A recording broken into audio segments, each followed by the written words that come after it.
intersection of making art and making money.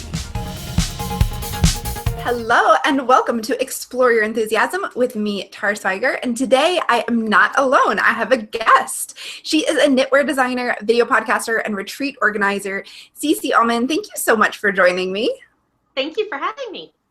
Yay! And I am so excited to see you in person at the Geeky Puffin Knitapalooza in November.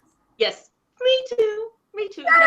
So Cece is the reason I'm going to the UK in November. So the Geeky Puffin Knitapalooza is going to be it's outside of London, right? In Farnham? Farnham. It's about 50 miles southwest of London.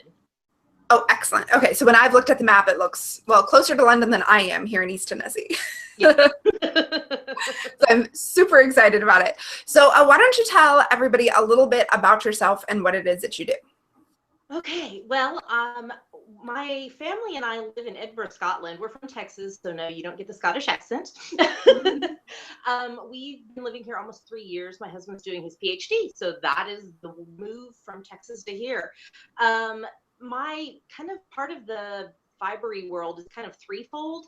First, I am a knitwear designer. I design under the name Java Pearl Designs, and I have an obsession with coffee, thus the Java. Java Pearl sounded better than Java Knit. Thus the yeah. So I design mostly socks, but some other things too, and usually geeky inspired. I have a lot of Doctor Who patterns, Outlander, Firefly, but most recently I've done a book of coffee inspired patterns. So that was my first book that just came out a couple months ago. And then secondly, I am the co-host of the Geeky Girls Knit podcast. It's a video podcast that we do weekly. I do it with my 16-year-old daughter, Dammy, and we talk about all things knitting and geeky. And we've been doing that for almost 4 years. We'll hit 200 episodes this summer. Wow. So, yeah. And then my third kind of prong of in the fire world is I am the co-organizer and host of the Geeky Puffin Knitapalooza, which is a knitting retreat here in the UK. Yay! So I don't think you said the name of your book. What is the name of your book? Oh, it is Coffee with Cece, a 7-pattern caffeine-inspired knitting collection. I love that. And and I completely adore coffee and I'm addicted to it. So I especially appreciate that. And you're actually wearing the shawl from your, yes. The coffee date shawl. And I have my cup of coffee with my Gilmore girls. She drinks more coffee than Gilmore. I love that. I love that. See, we have all of the things in common. I'm wearing my Doctor Who earrings today, and I love Gilmore Girls. I'm so excited for the new series. It's coming out. And I have it's a secret, so don't tell anybody. Shh. I have a Gilmore Girls pattern coming out this summer. Yay! So tell us, how did you get started with knitwear design, or the podcast, and or the retreat? Okay, so we'll start with the knitwear design. I've been a knitter. I'm a self-taught knitter. I started knitting in 2005. And for the first 5 or 6 years, it was like scarves and baby hats and baby blankets and that kind of stuff. And then we moved somewhere that had a local yarn shop, and I started taking some classes. I had always sworn I would never knit socks. And then you see where I am today. Yes. But after I took that class, I ended up with a skein of yarn that was a gift from someone. I don't even remember who now at this point, but it was purples and blues and it had sparkle. And I was like, this needs to be a star space, something inspired pattern. And I looked and looked and looked and I couldn't find what my brain was imagining. So I just designed it, and that is how Rescue Me Chin Boy and Show Me the Stars, Doctor Who inspired socks came about. And that's awesome.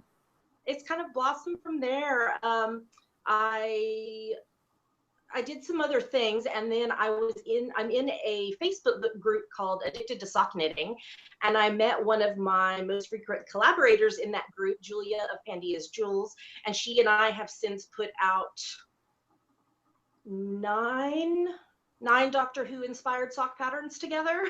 Wow. So, yeah, so that's how that got started. Around the same time as I started designing, this local yarn shop owner was a big fan of knitting podcasts. I really didn't know much about them. And she got me started watching and listening to some. And she was like, you and Dammy should really do it. I think y'all would be really interesting. And so we were like, okay, well, we'll try it. Dammy was 12 at the time. We look back at some of the old episodes and we're just like, oh my goodness. So, so we started that. It'll be 4 years ago in August, and we've been doing it weekly. I think we've missed 2 weeks out of the 4 years. Oh my goodness, that is amazing. So I think it would help people who don't know explain, because I think knitting video podcasts are like, it's something I don't see in a lot of places. So like my brothers are super into YouTube, and there's gaming podcasts, there's like things like SciShow, which actually teach you lessons, but like the idea of well, and a video knitting podcast is different even than a lot of like audio podcasts are. So I didn't know anything about them until like 2 years ago. A local friend I was just making, and we started talking about knitting, and she's like, well, have you seen such and such? And have you seen this one? And have you seen this one? And I was like, I have no idea what you're talking about, because I got into audio podcasts with the first with, now I can't think of what it's called, but Brenda Dane's Cast On, which is an audio podcast. And Brenda Urshad, I think that was her name. Oh, she had one called maybe just Knitcast, and it doesn't exist anymore. And then I got into, and then there was like Craft Sanity, and then there was a couple knitting ones I listened to, and then I remember when Web started theirs, and that, although is so different than a video knitting podcast. I mean, maybe it's not, but it seems like it to me, because you can't see anything in the audio podcast. So when I was telling Nikki about the audio podcasts that I had gotten into back in like 2006 and 2007, she's like, but why would you listen to someone talk about yarn? Why wouldn't you like watch them do yarn? So explain to people like what it is you and Dammy do. Well, and I think like how Dammy and I do it, and other knitting video podcasts that were around or started around the same time as we did are different than ones that have kind of started in the last maybe like 6 to 9 months. So our podcast, we have some very regular segments. We talk about what we're knitting, what we finished, and show this, like as we're talking, I'm knitting on this sock for my husband because his birthday's coming and I owe him a pair of socks, but then I can say, and it's this yarn, and look how this striping pattern is going and everything, versus just like oddly telling you. So like if you're listening to this audio right now, you have no clue what I'm showing you on the screen. It's gorgeous. Reds and grays and blacks. It's the Bullfinch colorway from West Yorkshire Spinners. Awesome. Which we need to get you some of that yarn when you're here, because it's fabulous. Side note. So like we do that, and then we have a segment called Yummies, that is like just whatever exciting things we want to tell you about that have happened. If we've had some yarn come in, or have you heard about this new movie that's coming out, or did you see this trailer for this, or whatever. And then we also do what we're reading and watching and sometimes listening to. Dammy goes back and forth between listening to Night Vale and things like that. We have continual knit-alongs that we do in the group. A newer segment is Ask the Geeky Girls, where people can ask questions in our Ravelry group and we answer them. And then we sometimes do reviews and giveaways. So that's kind of the format of ours, is very regular segments.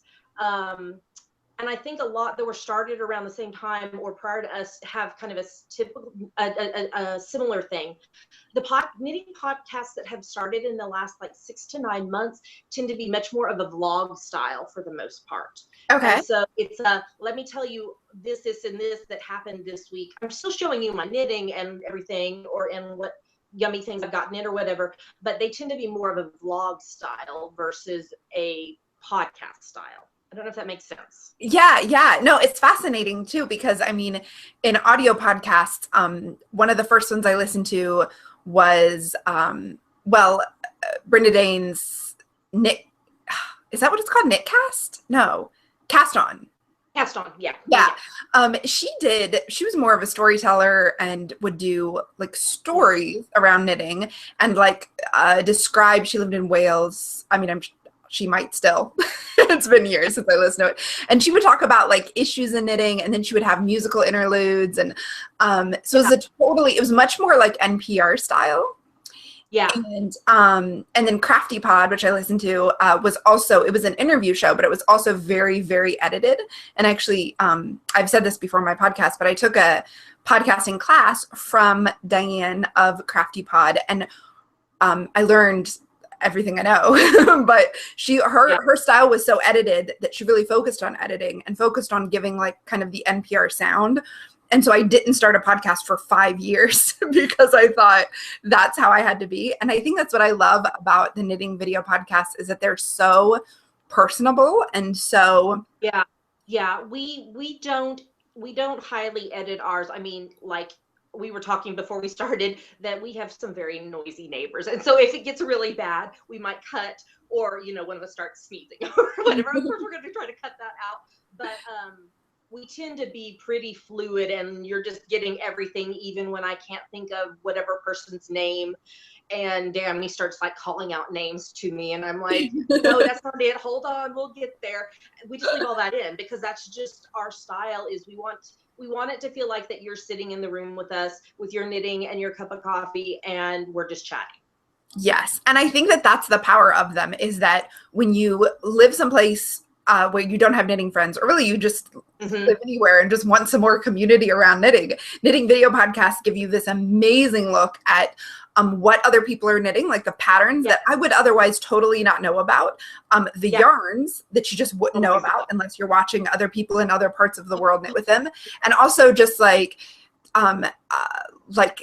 things I never thought about, like what kind of needles are you using, or how do you do needle storage, or what's a new book that came out. Like those are all things that in your day-to-day, like just going about your knitting life, you might be in a very closed bubble. And I think that knitting video podcasts open up that bubble and introduce you to a bunch of new ideas and thoughts like around a craft that you just wouldn't have on your own.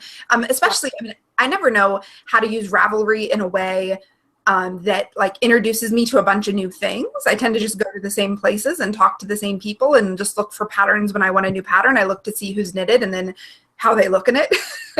And so knitting video podcasts take you out of whatever you would do on your own and like introduce you to a bunch of things you would just never find on your own. Right.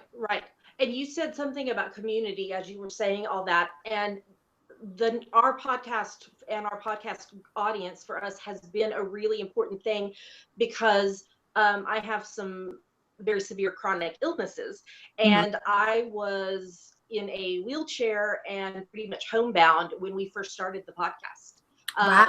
And even when we moved here to Scotland, I was still in a wheelchair. I've only been out of the wheelchair for probably about 1.5 years now.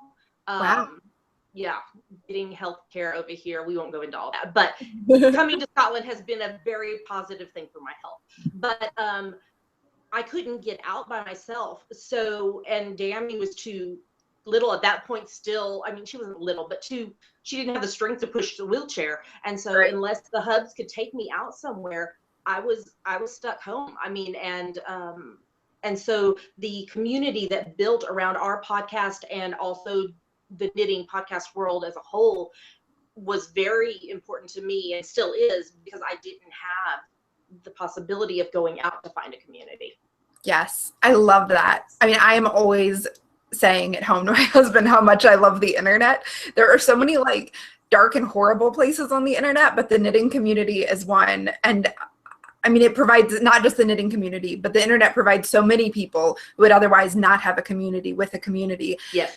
I just love it. It makes me so happy, and it makes me so happy for you that you're able to find and build that community. The fact that you took action and created your own show, though, is huge. I think that active creation, by not just waiting to find a community, but really building one your own, that I just admire that so much. Thank you. And it was actually kind of out of that community that the retreat came about. Yeah. So Sam, who is the host of the Knit Run Dig video podcast, and she also makes the most amazing knitting project bags. I'm holding one up. It's a copy one from my book. We kind of did a thing together. Oh, that's beautiful. Yeah, I love her. I own way too many of her bags. But anyway, so she and I met because of the knitting podcast world, and she lives in the London area and had invited us, if you ever come down to London, you're welcome to stay with us. And so we went down and stayed almost a week with her, never having met in real life, only having met on the interwebs. And so we went down and stayed with them. And as we were sitting around one of the evenings, knitting and chatting, we both started talking about how we really wish there was a knitting retreat in the UK, like ones that have been happening in the US. She had actually gone to the US for some retreats. And as we were chatting, we were like, well, why don't we just try to do one? And that's how the Geeky Puff and Knitpalooza came about. We hosted it this past year in October 2015 here in Edinburgh, Scotland. And so this year we're doing it down in Farnham, which is closer to where Sam lives. We thought we'd kind of go back and forth. For me, like 4 hours on the train is nothing, but people that are from the UK tend to think that that's like really far. Growing up in Texas, that's not far. No, and no, I was telling you earlier that we drive 4 hours at least once a month each way to go see my mom, and she lives in the same state. Yeah. She just lives in the middle of the state, and I live on the eastern tip. But so 4 hours there, we spend a day and a half, and then 4 hours back, and that's like no big deal. Yeah. So I'm looking forward to come to Edinburgh from London. That doesn't seem like a big trip to me at all. So you said a little bit about how the retreat got started and how you got started knitting designs, and so this is now like what you do. You do knitting designs, and you do the podcast, and you do the retreat. And I'm curious because a lot of people ask me, like, should I have a podcast? Should I start a podcast? And I know I didn't send this to you in the questions ahead of time, but since we're talking about it, I'm curious to know how the podcast has impacted your business with selling the designs or with the retreat, how they work together. Because it seems to me like it must be very, they all, like symbiotic is the word I'm looking for. It seems like it's very interconnected. Because when we first started the podcast, I can't remember if I released the sock pattern before we started podcasting or just after. Whichever way it was, a big chunk of my customers are from the podcast. Quite a few people found out about the retreat because we talk about it on the podcast.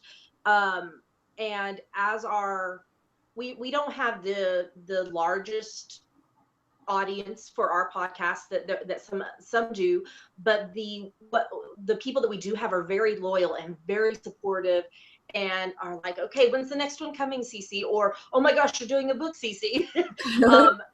So they're very interconnected. I don't think I would be where I am designing today if it hadn't been for the podcast. Yeah.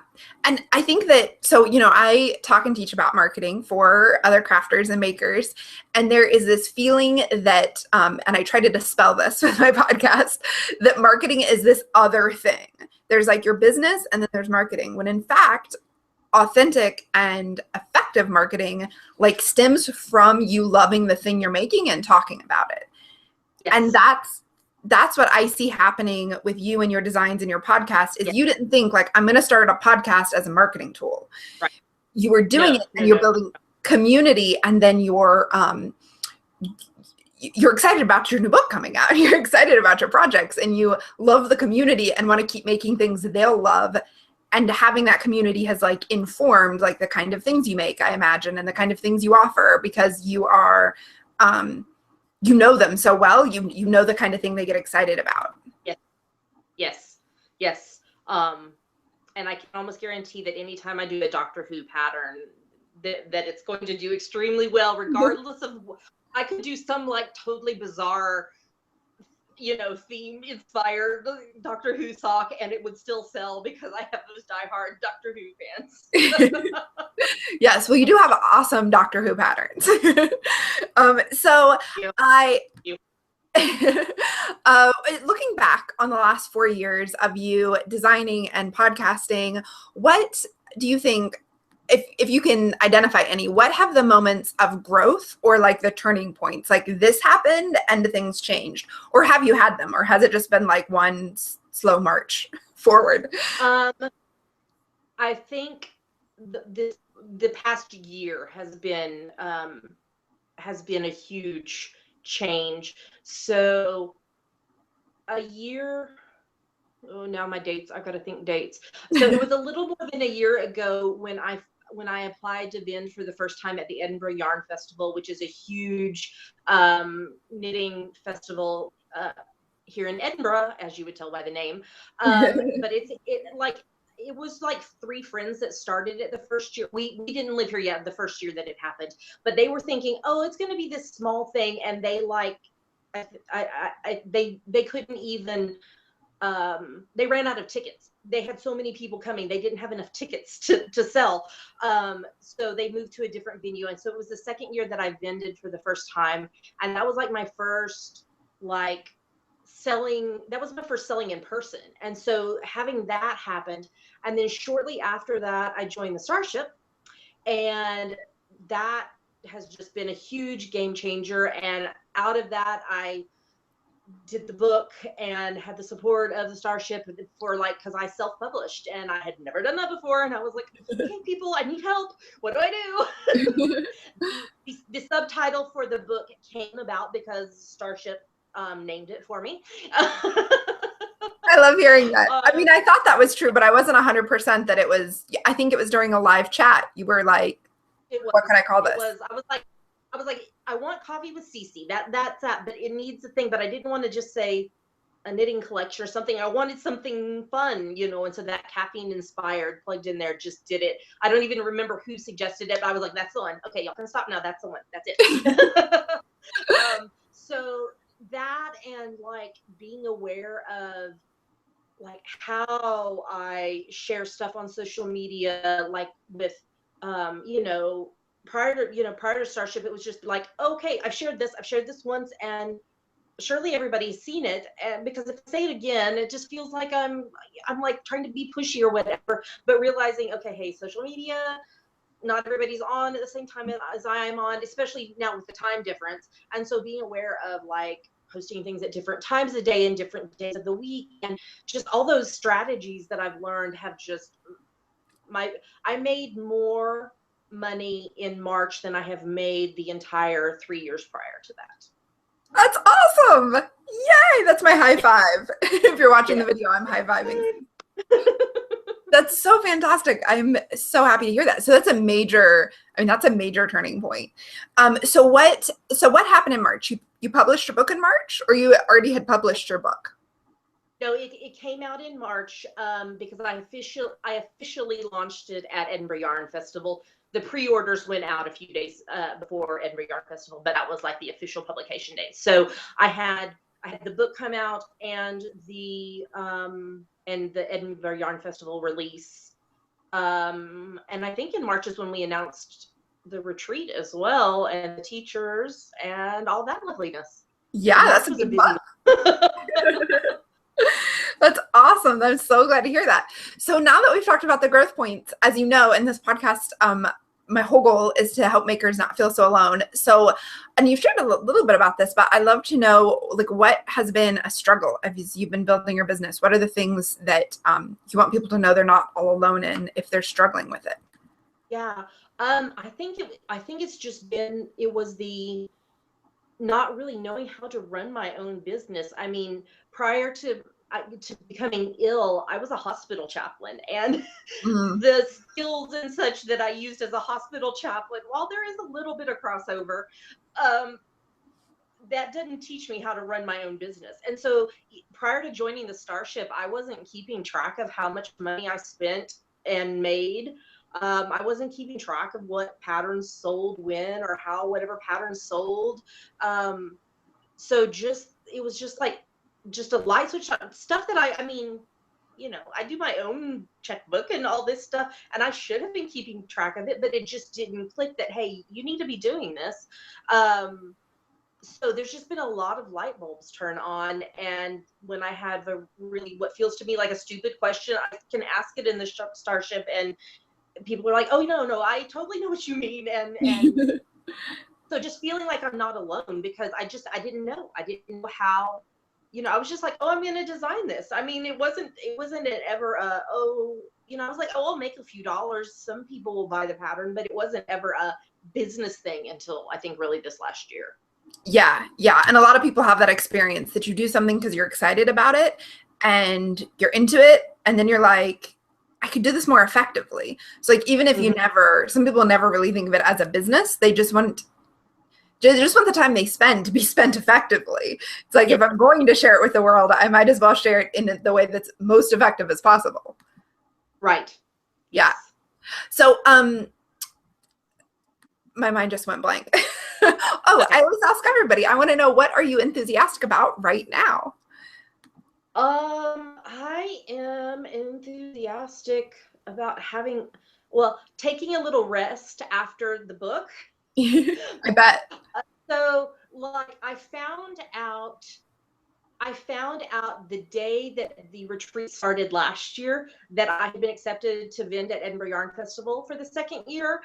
And then I was like, because I had said, oh, if I get in, I'll try to get this book. It's been rumbling around in my mind. I had published 2 coffee patterns singly that ended up in the book. And I was like, oh, we'll see. And then all of a sudden it was like, okay, wait, November, December, January, February. I have like 4.5 months to do this book.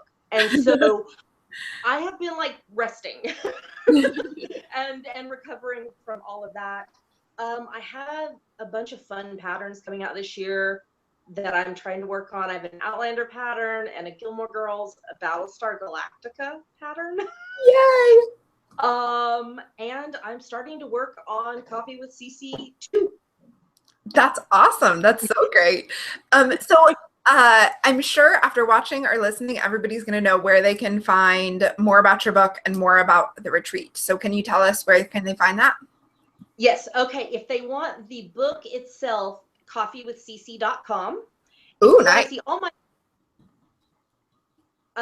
want to see all my designs, javapearldesigns.com. The podcast is geekygirlsknit.com, and the retreat is geekypuffinknitpalooza.com. All right, geekygirlsknit.com. Yes. I'm writing it all down. And then the retreat is geekypuffinknitpalooza.com. And when do they have to register? Is there a deadline they need to register by? There is not a deadline you need to register by. It's first come, first serve. We're sitting at 40% full right now. Okay.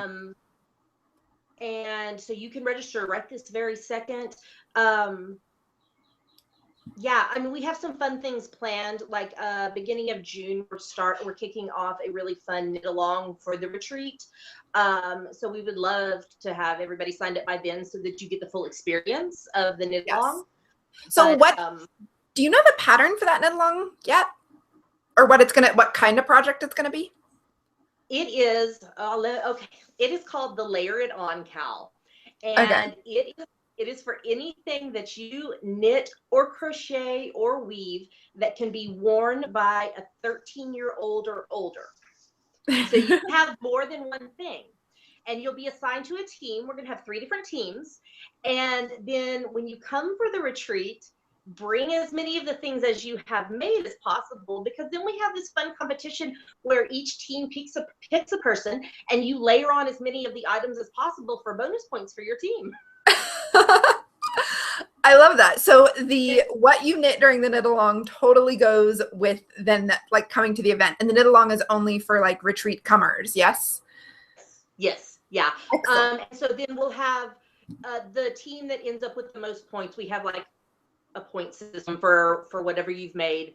You'll get X number of points. So the team that ends up with the most points gets a lovely exclusive prize, but then also the top 3 individual people that earn the most points get gift vouchers to spend at the on-site vendor market. That's very exciting. Okay, so I'm totally taking part in the retreat.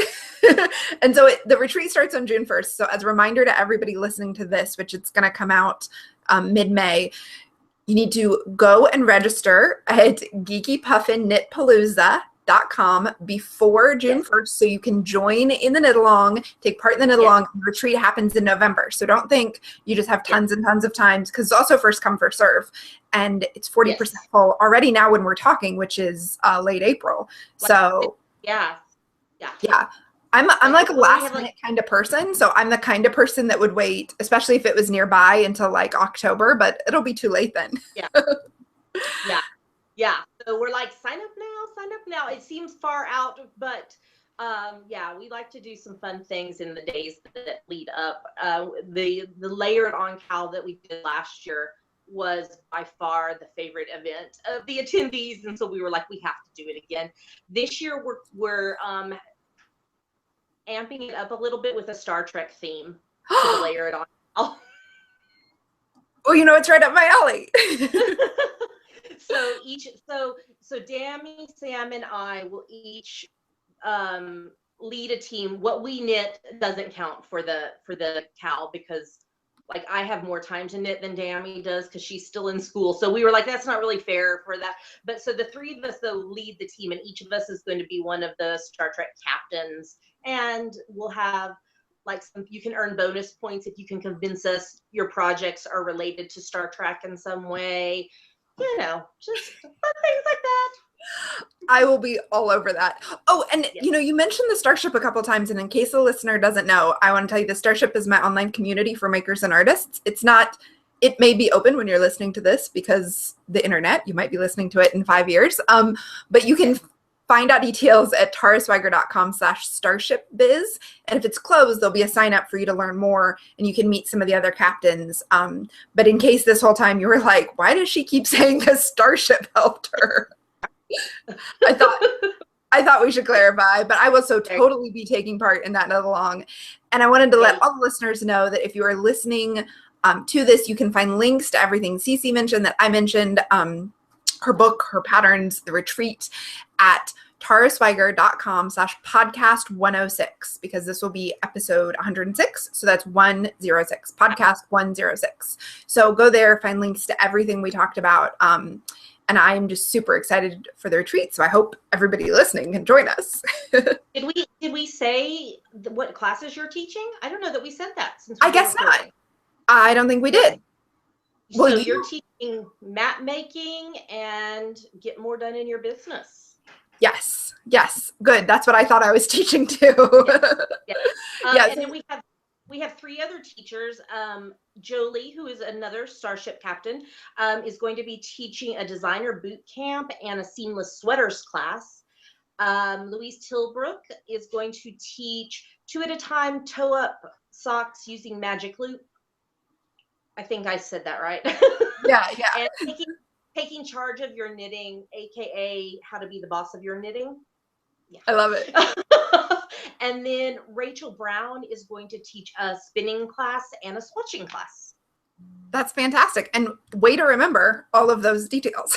I could barely remember what times that I'm like, okay, I can't remember if you just asked me the classes, but if I can go, okay, Tara's doing this one and Julie's doing this one. And everybody will get to take 2 classes as part of the retreat.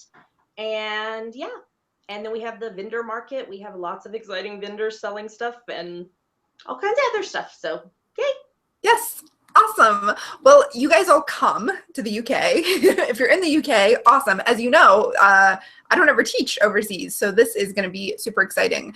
I'm doing a couple other events while I'm over there, and I'll tell you guys more about those later. But sign up for the Geeky Puffin Knitpalooza now, so that you can join us all for a knit along. And I'm super excited that it's Star Trek themed, because I'm going to win all the points for it being Star Trek related. It'll be great. I'm very excited. Yes. Thank you so much for talking to me, Cece. I could totally talk to you all day. I so appreciate it. Thank you. And thank you, everybody, for listening. I wish you a wonderful, geeky, enthusiastic day. Thanks so much for watching. You can get weekly lessons like this in your inbox, along with access to worksheets and checklists and transcripts from all the podcast episodes when you sign up below. You can also subscribe on YouTube, and YouTube will notify you when there's a new video. And you can follow me on Twitter or Instagram. If you do, be sure to say hello or leave a comment below the video to let me know you're there. Thank you so much for watching, and have a very enthusiastic day.